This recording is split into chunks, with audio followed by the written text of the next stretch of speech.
Hello. Hello. Yeah, Charan, Narendra this side. Yeah. Am I audible? Is my voice clear?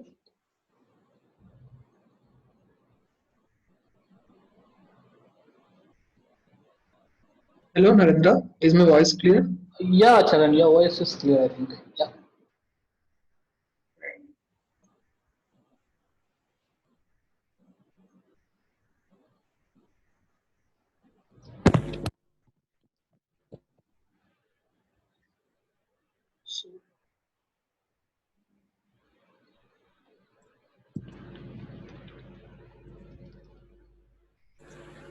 Narendra, shall we wait for a few minutes, for like 5 to 10 minutes?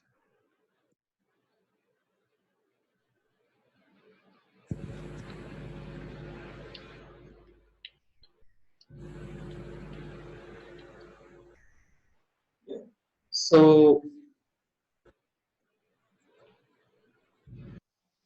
good evening, everyone. This is Sai Charan, uh, community member of Semiconductor Club. I welcome you all to the first webinar, Silicon to Software. I would first like to introduce you all to the Semiconductor Club. This is a community-driven platform.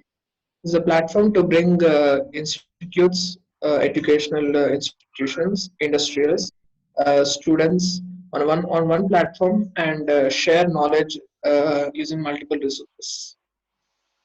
But uh, among those resources, one of them is the webinar series. So I welcome you all to the first webinar series, Silicon to Software. Today we have Mr. Narendra Patel with us.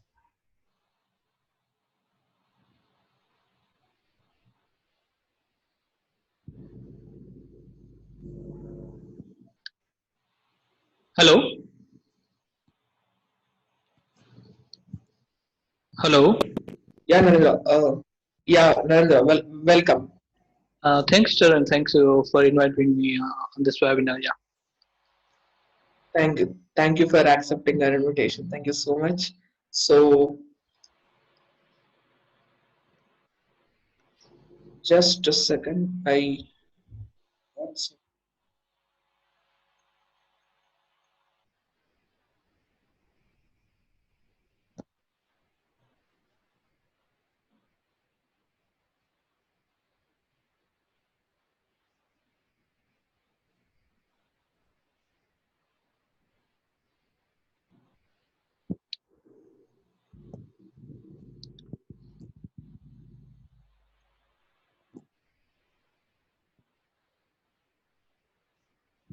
Yeah. So, uh, sorry.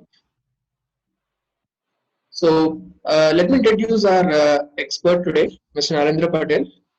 He's a professional. He got a professional experience in the field of VLSI, embedded systems, and especially wireless communications.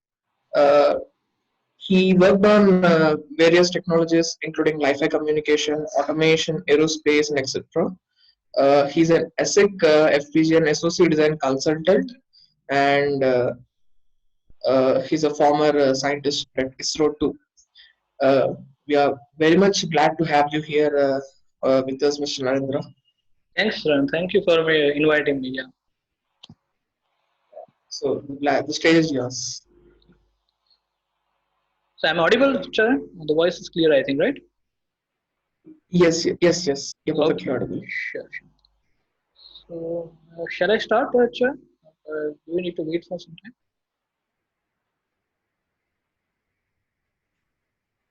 It's better we'll start. Our audience will catch us in the middle. All right, sure. We got a bunch of people showing us following the punctuality. Thank you, the participants. Sure. Yeah, Narendra, please carry on. So thank you guys for joining me on this webinar. So today's webinar, I think you all are able to see my screen, right? Yes, Narendra. Charan, your screen is visible. Okay, sure. So I think Charan, yeah, there is some control issue. I think I'm not unable to control the screen. skip the slides and all these things on my side. Uh, the control is with you, Narendra.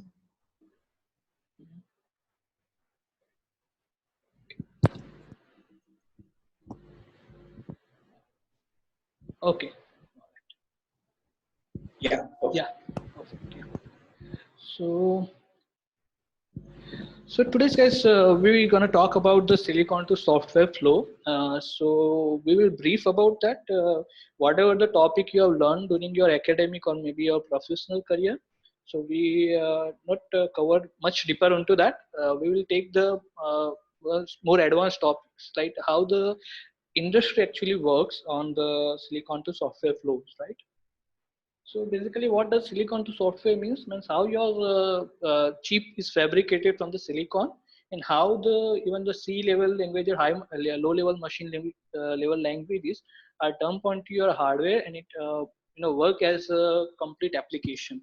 So that I'm going to explain you guys all. Hope you are you enjoy that, right? So in today's topic, we're gonna cover this four part: the basic of ASIC, FPGA, and SoC. So what are the difference in which application which should be used, and how industry is adopting it, right? And what the future of it. And the second one, the basic of a hardware description language. What is the HDL, right? So that I'm going to cover, and then I'll explain you about the silicon to software flow, and in the last part I will explain you the software to silicon. So it means the reverse reverse flow, so you get the actual idea that how the entire value chain works, right? So let's start with the very first one, ASIC, FPGA, and SoC. So first is the ASIC.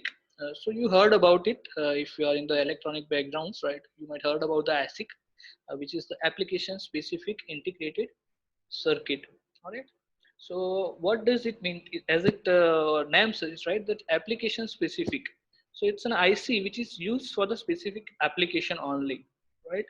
So why ASIC and why FPGA? So basically, once you design the hardware for the dedicated application, definitely is for that particular application. There is some design criteria that you have followed. That's not a generic hardware, right? So definitely, it's a high performance. You design for the particular application, so you know that what power consumption that application needed, and you design for that purpose only. So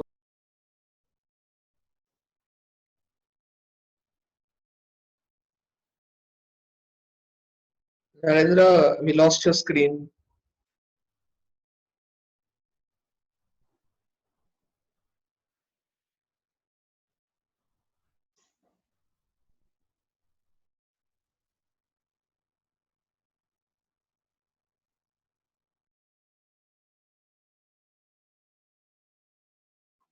Yeah, now we can see.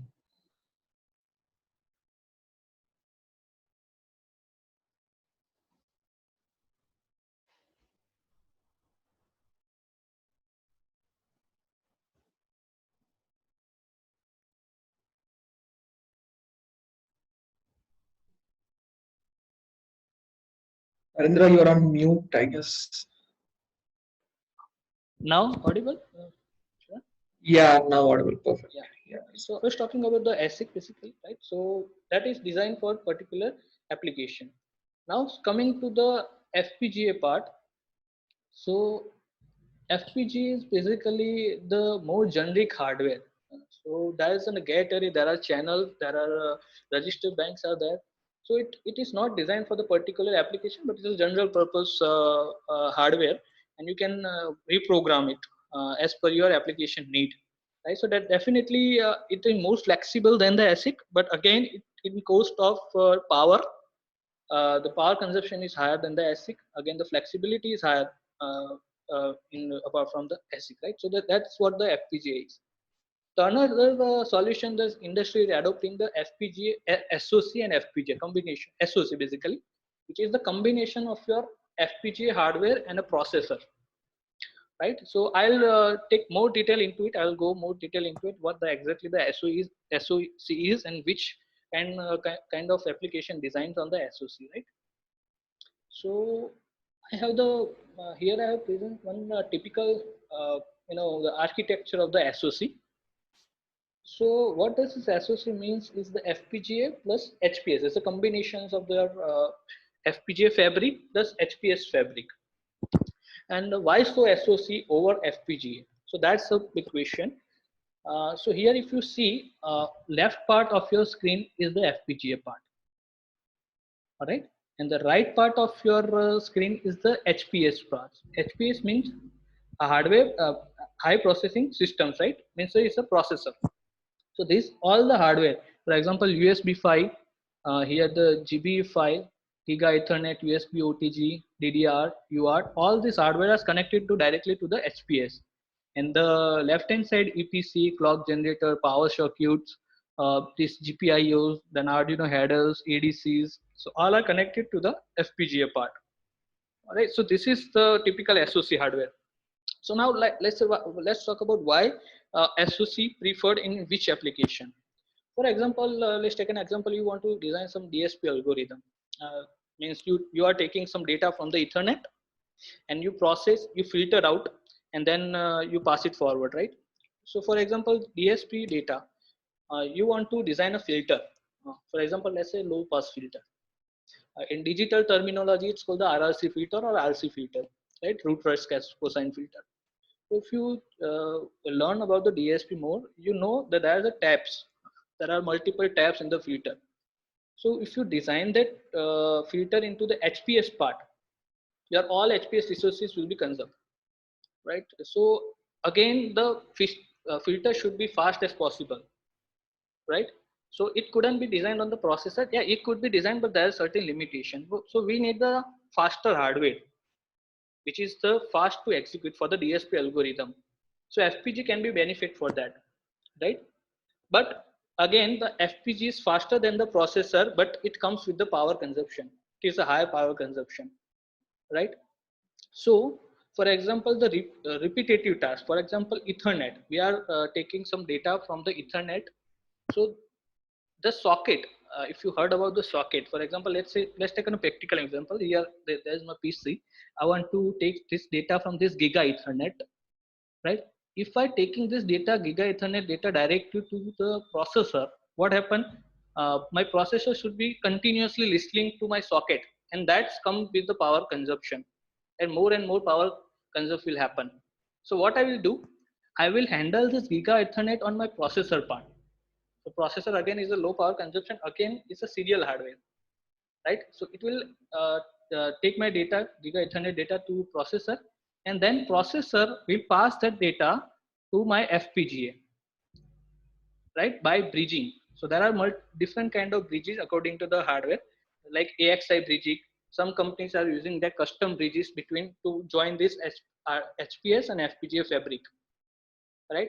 Again, high level AXI some using, streaming protocol are some of the using. So depends on your application that the FPGA fabric and HPS fabric is connected. All right. So you process some Giga Ethernet data to HPS and pass it to the FPGA. And then on FPGA, you will design your filter, right?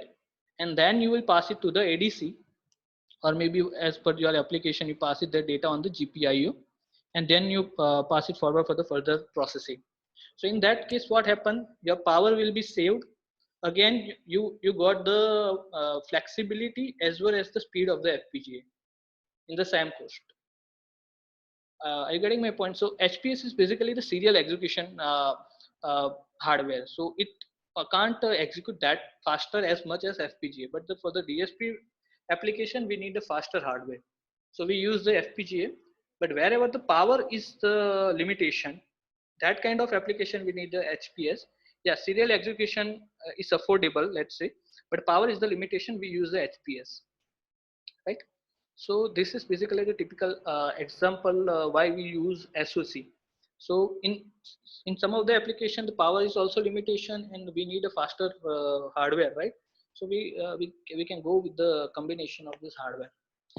So there's three basically the types of the hardware that I have shown. One is the ASIC, another one is the FPGA, and third one is the SOC. So application again, I repeat, The ASIC is used for the specific application.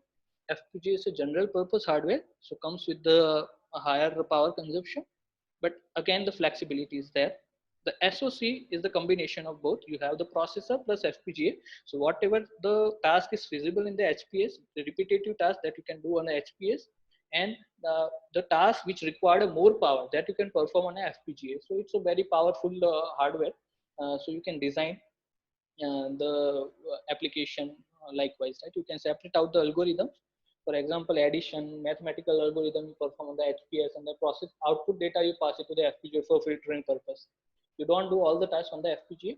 You do partial tasks on the HPS and partial tasks on FPGA. Depends on the requirement. Right? So that's the purpose of the SEC. So these are the major three types of hardware. Another one is a GPU, you can say, then microprocessor, microcontroller, or these are the hierarchy of all these things, right? So it's all in the value chains, right? So basically GPU is for the graphic processing. Again, it's a dedicated as a combination of some field programmable arrays and some dedicated hardware to process the graphics, right? So likewise, but the major three things you need to understand the difference between ASIC, FPGA, and SoC.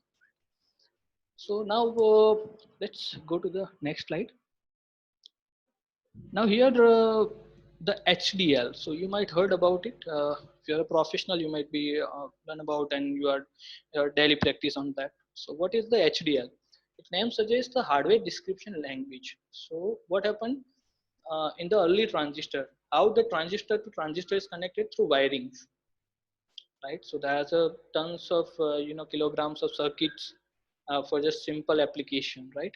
So the invented is the HDL. The VHDL is there, Verilog is there. Now people are designing some hardware on the system Verilog as well. So which design the hardware. For example, you just want to design the Y is equal to A and B. So that's an AND gate. If you just want to design this hardware, it requires two NMOS and two PMOS, right? You just try on a breadboard that this kind of circuit to just design just an AND gate. Now you just assume that even a tiny ASIC need thousands of gates, right? So just try to wiring all these millions of gates into a breadboard. It's impractical, right? So we need something to design it, and that's what the HDL about. So you write a code. According to code, your tool is generate some hardware like an AND gate. For example, for this the AND gate code, it generates some hardware, and that the ultimate back. This is the symbolic representation, but actual in the representation of AND gate is this one, right? The MOS circuit. So that's the way what the HDL is all about, right? So now let's take a practical example that where the flow begun and where flow ends, right? It's a complete value cycle. So for prior to that, we just need to just need to understand these four things: what is ASIC, what is FPGA, what is SoC, and what is HDL. Based on that, I'll explain you the complete flow. What is the silicon to software flow is. Now let's say you want to design a processor. So this is a typical processor architecture. So which we can say as a ASIC, like one kind of ASIC we can say, right? So it is a typical ASIC of a processor, right? So what will be the first step? So this is the complete design flow. So first thing you will design the architecture. For example, here there's ALU, there's buffer, there's program counter, DPTR, right? There are drivers, there are TIOs, and there are accumulators, RAM, latches are there. So you design the overview of this architecture. Okay, I need this much bit of ALU, this much registers, this much length of program counter, right? And this kind of GPIO is this much I needed. So you design the typical architecture of processor in your with your pen paper or maybe in some software, right? So you design the overview of the architecture. So you just describe the hardware that you want to design. Now the architecture designing is completed. Now what you will start is to designing the RTL, this one.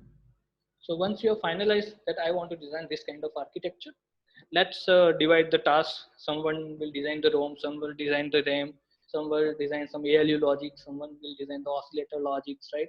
Some will design this bridging logic. For example, these are all the logics are connected with a different kind of bridges. Some are AXs, some are AHBs, APBs, right? depends on the processor architecture. So all these blocks are connected with the different bridges. So some will design with the bridging logic and likewise. So you have started the designing the RTL. Parallelly, ASIC verification, RTL verification will be started. So whatever you design, it verified through the simulation itself, not on the actual hardware. First, your code will be verified by the code. So that is the ASIC verification.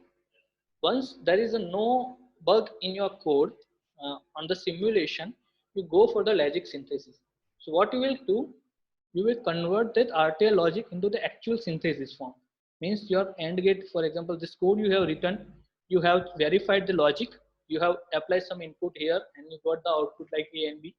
And then we need a synthesis. So what synthesis will do? Synthesis will compare your typical RTL code to its predefined library that yeah, it is matched with the criteria or not. Otherwise it throw error. Right? There is a dedicated library for each ASIC. For example, this much power consumption, this much slack it can be handled, this much latches it can be handled, right? So all this violation tool will tell you according to that you fix the bug and you go to the next step, which is the post synthesis timing analysis. So here you do the CDC, which is a clock domain crossing. You what happened when you move from one clock to another clock domain? For example, in the processor, not every logic is work on the same clock, right? Different logic work on a different clock. Some is working on maybe 10 kilohertz, some is working on something, right? So every logic is working on a different clock. So what happened? You pass it data from ALU to register. It both are working on a different clock. So you need to be checked that also on the simulation, but also on the hardware level as well, right? So CDC you perform, RDC you perform, and then you will actually design the placement. For example, the distance between ALU and register is far more, right? The power consumption will be higher. So you must design the hardware which is compact as much possible, right? So routing is very important part to save your power. And again, it comes with a little bit of more effort, but yeah, definitely it will require the proper placement of that. Yeah, there are plenty of algorithm which do the placement for you, but again, you need some manual effort to verify each and every placement where which logic should be placed where to we achieve the maximum power efficiency and all these things, right? So placement is important, then routing again, and then post timing analysis. So once you do the placement, your logic functionality should not be changed, right? So again, after placement, you again perform the timing analysis. That again, your logic should not be changed due to your placement, right? Then you change the DRC, design rule check, and LBS, your schematic verification, and then finally you tap out. So your logic now fit to the library, fit to the simulation. Now you can ready to design the ASIC. But again, after the tap out, there is one more part is to test your logic into actual hard FPGA. Because again, the FPGA is a flexible. You can reprogram and change, reprogram and change. But once you design the ASIC, it's not changeable, right? So you must verify it into the FPGA, right? Which is called the validation. So after tap out, you have to validate your code into the actual hardware, which is the FPGA. And if it works well on the FPGA, then you can go for the ASIC, right? In the mass production, maybe, right? That's the complete term how the processor is built from here, right? So once you validate in the FPGA, go to the foundry. Foundry take your GDS file from you. According to the GDS file, they will design the silicon for you. They will deliver the ASIC for your logic, right? So that's how the complete silicon to software flow works. Now you have the processor ready. Foundry has sent you the ASIC of this processor. Now what you will do, you will write the C code. Now you won't modify the HDR, right? Because the hardware is fixed now. Now there are some signal outward like input output are here, AL is here, reset are here. So these all the things you can program through the C code, which is right on this only, right? So that the software you can modify it and then you can dump on your hardware and you can check. Again, the hardware will not change now. Hardware is fabricated. You can change the certain IUs that is given by the design that you can reprogram through your C logic. So that is called the software, right? Now this is the complete flow of how the silicon converted into the software. Now once take an overview of the reverse flow. For example, now you have the hardware, right? You have now you have written your hardware. There is some C code on your hardware. For example, the leftmost side, there is integer x is equal to integer y, typical code that you write on your hardware. For example, what the code will go? Code will go to compiler, right? Your hardware won't understand this code, right? So the compiler must convert into the machine level or assembly language, we can say. Right? So compiler will compile that and convert it into the machine level language. Now, again, your hardware won't understand the machine level or your assembly language or machine level language. Right? So now there is a one part of a linker which link your assembly level language to the actual digital language, actually high-low language, right? This is a binary language, we can say. And then binary language will dump onto the go to the integrated circuit, and the proper voltages level are switch according to your logic, and then your integrated circuit function on based on your logic that you have given to the software. Right, so this is the software to silicon flow. That once we write the software, now how it function on the silicon. So this is the reverse chain. This is the forward chain that I have explained. How the silicon to software we perform, and then software to silicon. Right? This is the plenty of task in between the entire value chain. Right, so like DFT verification, right? So FPGA verification, then ASIC verification, simulation-based verification, SOC-based verification. So, but the overview of the complete the flow is like this, right, Chavi? So I think we can now accept the Q&A if anyone has. Charan?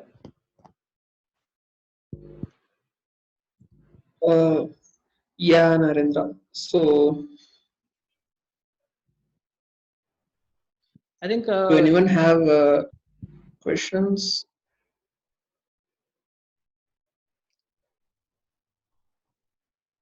Uh, so, so you can unmute now. Every participants, you can unmute now and ask if you have any questions. so everyone, at least somebody ping the hi, so we can see if somebody can ask the question here or not, right? Can anybody post the hi?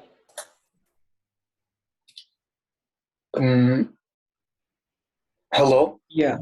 Yes. Yeah. Just wondering which compiler can we use to change our code from C to VHDL or to assembly? Yeah. How can we do that? Mm-hmm. Yeah. So the compiler, different companies are providing different kind of compiler, but most generic use with the SoC hardware is Eclipse. You can note it down. I can write on a chat. Eclipse. Okay, thank you. Yeah.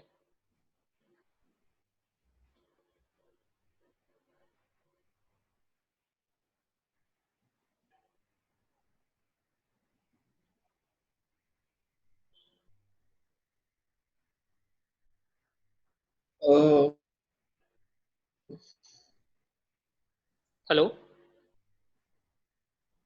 Yeah, Narendra. So, yeah. Yes, sir. Actually, I wanted to understand regarding that verification aspect, like because we are having that complex SOC, you know, sir. So, like, how do we make sure that all the scenarios are being verified and like no bug escape will happen to the silicon? Yeah. Because Exactly. most of the testing is like randomized testing. Yeah. So here I called it. I explained you about the three types of verification, right? One is your SoC level, another one is a IP level, and another one is your subsystem level. So you need to be understand that once you design the IP, you have to be verified through the simulation that IP, right? Again, after a layout or by placement of that IP, you need to be verified again by synthesis tool. Synthesis is also one kind of a verification with your standard cells, right? So you need to be perform that verification also. again it matches with the standard cell library, you need to be perform it on an actual FPGA. Then you can go for the ASIC only, right? So there are the three kind of verification. Again, in the verification, once you have merged two IPs, for example, you have designed one IP for the ALU, another one IP you designed for the RAM, right? And you merge with some bridge logic. You again need to be verified that on all these three parameters, right? So again, with the random scenarios, you need to be achieve some X number of the seeds you need to be passed, and X number of the verification you need, and then you can verify it with the standard cell library. Again, you can verify it with the FPGA. Then you can go with the actual hardware only. Right? So then if you build some SoC, right? So you need a subsystem level verification. So we see in the different industry there are different load like SoC verification engineer required, IP level required, right? A subsystem level verification required, and then FPGA validation engineers required. So are this kind of different types of verification are there? So yeah, thanks Narendra. Thank Yeah, you. thanks Arpit. Yeah, thank you very much, Charan, for inviting me, and thank you very much all of you guys to joining me on the session. And I Yeah. hope you got some basic idea, the basic rules and how the hardware actually works and how the industry works, right? So yeah, thank you, Mr. Narendra, for giving such a knowledge-rich session. It was really informative and beneficial to both academic and non-academic audience. I guess we got a bunch of audience here. I really appreciate your efforts and contributions to the community. Once again, we are very glad to have you with us today. We're expecting more contributions to the community in the future. Thanks, sir. I thank all the participants present here today. I request you all to post your questions in the forum on the semiconductorclub.com website so that others can see your questions and post their versions of answers. So just a quick thing, please stay tuned with our community. And Sahitya Mandela. So yeah, so for your question, it is a very broad. I mean, it is really a very broad answer. So Narendra, we have a question here. Sahitya Mandela. Sahitya Mandela is a BTech student. So she really want to know how to excel or get into the field properly after completing BTech. Like something like how to prepare. Like what are the prerequisites? What the best she can get from the BTech to enter into the VLSI field? Can you throw some light on it? Yeah, definitely. So basically, actually, very vast question. So basically, once you enter, you are newbie in the industry, right? So basic requirement is the digital electronics. More advanced, if you can learn the Verilog and the basic concept of the system Verilog, right? So as a design part, if you want to go for the verification engineer, to go through the basic concept of the UVM, and that will be the really helpful. And if you can, understand this flow that I have explained today, if you can understand if you can see the complete picture of that, how the industry works, you can understand what the industry need and you can prepare accordingly. But yeah, as a newbie, digital electronics, Verilog, or if company is adopting the system Verilog, for the verification, some basic concept of the UVM will be great to be, work with the industry, I think. Thank you so Yes, much, yes, sir. yes. And can I ask, like, what from where can I learn the Verilog actually? Because there are not many available in the market right now, and I don't know from where to. Because like CSE all and other fields, we have different course websites to learn. But Verilog, can you suggest me some website to learn? Yeah, actually, Semiconductor, I think I have discussed with these people, right, Semiconductor Club. So I think they are also launching some learning courses, right? Maybe, Charan? Yes, Narendra. So I just want to take that question. Sahitya. Yeah. Yeah, Sahitya. So we are actually going to launch a blog and other things. Apart from answering from the Semiconductor Club, as a community member, I just want you to give us a good suggestion. Like there are plenty of platforms. I agree.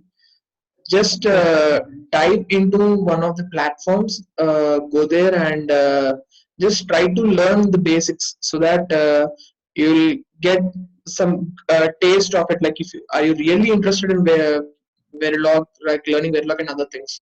And to practice Verilog, we do have an online compiler on our website, semiconductor.club.com. So please go there and practice all this stuff. And in future, we are going to launch a few courses and where, I mean, of course, now we are posting few questions regarding the Verilog and the sources regarding it. So the one thing which I could suggest is dive into any platform which you come across and just learn the basics of it. So with that basics, you'll get a good taste of like how Verilog is actually, and are you really interested? If you are really interested, you'll be digging deep into the other things, and after that you'll be learning a lot. So that is a suggestion from my side. Okay, thank you so much, really. Thanks. Yeah. So yeah, thank you all. We conclude this webinar today, and please stay tuned for more sessions. Do follow our YouTube channel for informative videos, and we are posting a lot of questions there in form of videos just to engage you all on semiconductors. Sure. Okay. So I've posted all the links below, Instagram and YouTube. So could you please ping that link of the forum so I can be active on that to answer this the post webinar question. So if you can post Yes. So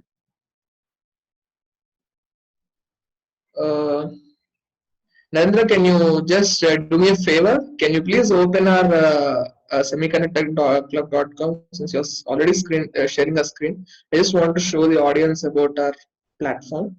Okay. And anyhow, share the link. All right. Yeah. So this is the platform where you can post your things. There is already created regarding the today's webinar. Please go there and This one, right? share your questions. Silicon to software Q&A. Yeah. Okay. Yeah. Yes. So, yeah, So specifically, I've shared the link. Yeah, please post your questions there. Narendra will be there with us to answer your questions, and we are coming with a bunch of interesting and amazing things in the future, like podcasters. If you are following our Instagram and YouTube, you'll be knowing. So stay tuned with other things. The main reason we are keeping our webinars a little small is we just want to give a good idea and taste so that we can learn more and get engaged. So thank you all for attending. Thanks, Mr. Narendra. Thanks, Charan, and thank you guys. Thank you all of you guys.